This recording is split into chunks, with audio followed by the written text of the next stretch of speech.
9:30 here in New York as we roll on. Brand new Fox polling numbers are out. One of the key findings right here. A growing number of Americans think that President Biden is too liberal. That's 10% higher from the end of last year. Want to bring in Karl Rove, former Deputy White House Chief of Staff. How you doing, Karl? Good morning to you there in Austin, Texas. Morning. I know you've been crunching the numbers. Give us your evaluation, and then we'll go diving in with our queries here. Well, I think you put your finger on it. That number's grown in a relatively short period of time by a big number. The poll then goes on to ask a question about spending, the administration's spending proposals, and 47% say that there's been too much spending. Only 17% say it's about right. But that shows why this is going to be a important election for both parties, because while 47% did say too much, 33% said about right, and 17% said not enough.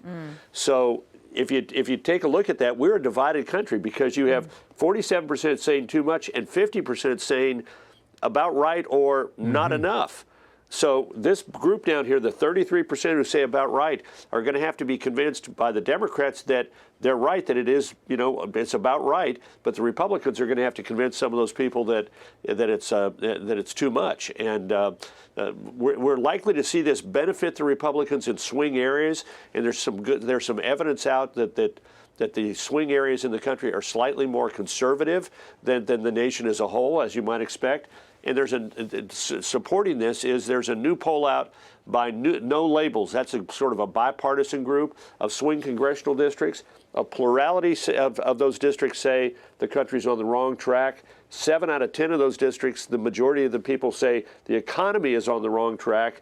And while the economy and COVID are top issues, they believe that Biden has not united the country. In 6 out of 10 of those districts, they think he's governed as a partisan, not as a uniter. Karl, there's also our poll shows that the economy is the #1 issue at 23%, followed by coronavirus. Right. Of course, we know that's on its way out, and then immigration at 13%, and then race relations below that. Do you think that from just a political standpoint, of course, you ran 2 successful presidential campaigns. Did they, on the Biden team, sort of hide behind this cloak of moderate Democrat, only to now be considered too liberal? And then you have people within the White House saying, what are you talking about? He was always going to do these things, these progressive things. It seems like I don't know if it's a bait and switch or if it was brilliant.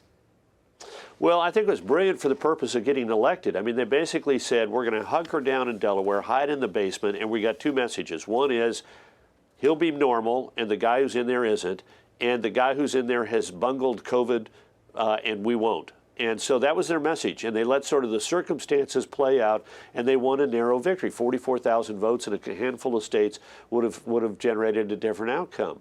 But the problem is that what it takes to get elected is not necessarily the same as what it takes to govern successfully. You're better off when you're running for office in telling the American people what it is you want to achieve. It gives you a better chance when you get in to say, I told you I was going to do these things. You gave me a mandate to do them, and let's get them done. And they did not create that kind of a mandate. So that's why I think the 2 liberal numbers grown, because nobody during the campaign said, we intend to have trillions and trillions and trillions, $6 trillion of new spending, and we're going to blow up the federal government with all of these liberal progressive wish list items that nobody prepared the country for, which is why I think that liberal number's gone up 10, and why in the No Labels poll, in 6 out of 10 swing congressional districts, every one of them held by a Democrat today, but having a strong Republican base in them, 6 out of 10 say he's governed as a partisan and not united the country as we thought he would. Karl, here's a sense. You can agree, disagree. I'm trying to pick up on themes here. The center left is pushing back on this Wuhan thing, right? I mean, that's become apparent this week. You agree on that? And if you listen to people like James Carville, they're pushing back on the wokeness of America as well. So that's 2. And the third thing I would say, based on our polling here, the job performance for Biden for border security and immigration. On border security, he's underwater by 16 points. On immigration, he's underwater by 19 points. So then you wonder if the pushback starts to come on the border issue, and that could be the third thing in line here. What do you think of that thesis? Well, I think the border is going to be an important issue, particularly in states like mine, Texas, where it is a big issue.